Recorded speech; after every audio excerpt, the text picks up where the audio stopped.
प्यारे बच्चों, हम जान गए हैं कि हमारे चारों ओर वायु है। वायु हर उस स्थान में होती है जो हमें खाली दिखाई देती है। कल हमने जाना था कि वायु किससे बनी है। वायु अनेक गैसों का मिश्रण है और हम एक एक करके उनके बारे में जान रहे हैं। अभी तक हमने जाना कि वायु में जल वाष्प विद्यमान होते हैं, यानी उपस्थित होते हैं। आज हम एक गतिविधि के माध्यम से जानेंगे कि वायु में और क्या क्या गैसेस होती हैं। इस गतिविधि के लिए एक चौड़ा बर्तन लें और इसके अंदर बीचों बीच एक मोमबत्ती लगा लें। अब पानी के अंदर थोड़ा सा रंग मिला लें ताकि पानी हमें अच्छी से दिखाई दे।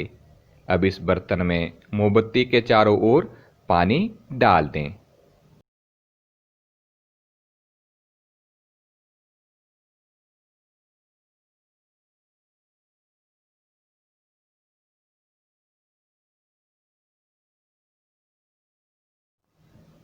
अब सावधानीपूर्वक मोमबत्ती को जला लें।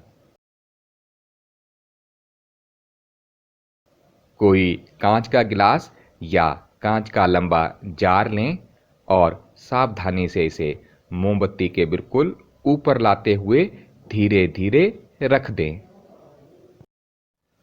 अब ध्यानपूर्वक देखें, क्या मोमबत्ती जलती रहती है या मोमबत्ती बुझ जाती है। गौर से देखें। प्यारे बच्चों, आपने पाया कि जार को रखने के कुछ देर बाद मोमबत्ती जलती रहती है और उसके बाद मोमबत्ती बुझ जाती है। जैसे ही मोमबत्ती बुझती है, टब का पानी ऊपर जार में आ जाता है। अब हम आपको बताते हैं कि पानी सिलेंडर में ऊपर क्यों चढ़ा। जैसे ही मोमबत्ती के ऊपर आपने मेजरिंग सिलेंडर को रखा तो उसके अंदर जो ऑक्सीजन थी वो जलने में प्रयोग कर ली गई, जिसके कारण वहाँ पर जो वायु दाब था वो कम हो गया, यानी एक लो प्रेशर एरिया उस फ्लास्क के अंदर क्रिएट हो गया। अब हम जानते हैं कि एक तरफ कम दाब का क्षेत्र है और उसके नीचे अधिक दाब का क्षेत्र है। तो अधिक दाब से जो ट्रांसफ़र है वायु का या वस्तु का वो कम दाब की ओर होता है। जैसे ही वायु वहाँ पर कम होती है तो तुरंत उसकी जगह लेने के लिए नीचे से पानी गिलास के अंदर या फ्लास्क के अंदर चढ़ने लगता है। मुझे लगा इस गतिविधि से हम ये जान पाते हैं कि जलने की क्रिया में ऑक्सीजन की उपस्थिति बहुत आवश्यक है, या हम कह सकते हैं कि जलने में ऑक्सीजन सहायक होती है। Oxygen helps in burning. आपने एक खास बात नोट की होगी कि पानी का स्तर एक निश्चित मात्रा तक ही ऊपर चढ़ता है।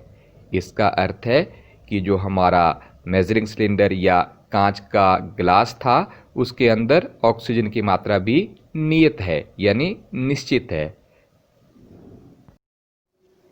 इससे हम ये जान गए हैं कि वायु में ऑक्सीजन होती है, यानी वायु का एक अवयव ऑक्सीजन है।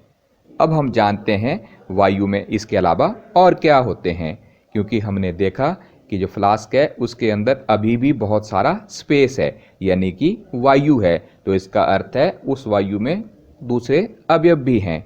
तो बात करते हैं अगले अवयव की, जिसका नाम है नाइट्रोजन।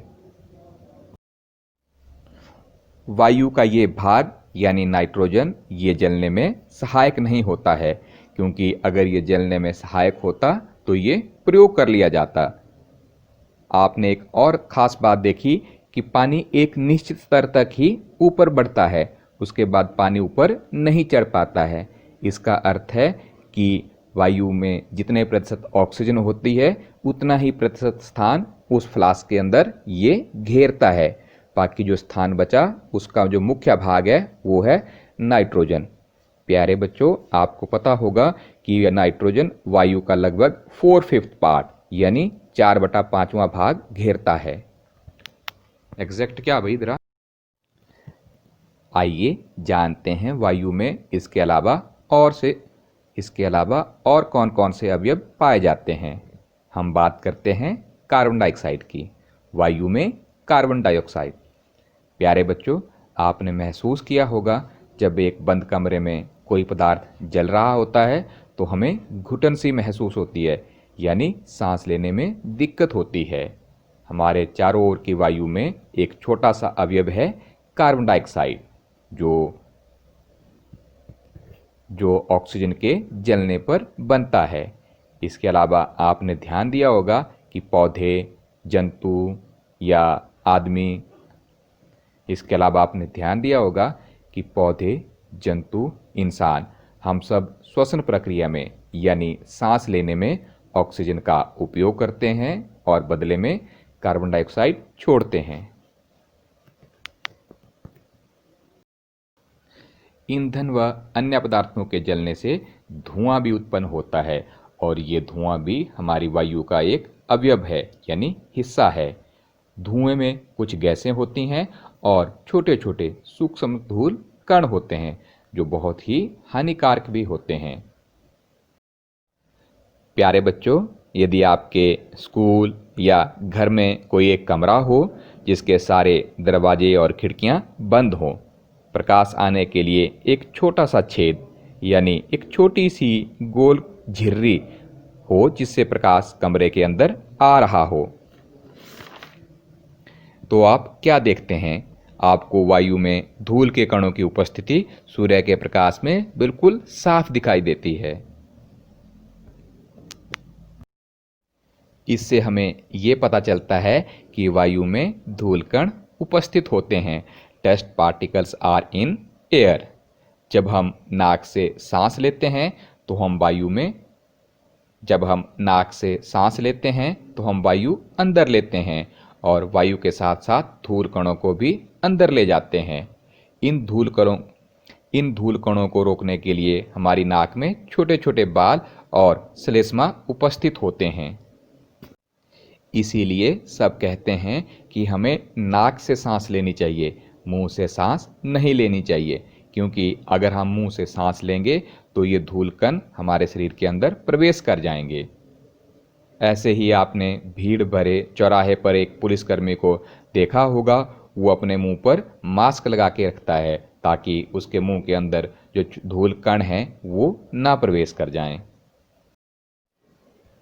तो वायु के अवयवों से हम ये जान गए हैं कि वायु के जो दो मुख्य अवयव हैं वो हैं नाइट्रोजन जो कि 78% हैं और ऑक्सीजन जो कि 21% के करीब है।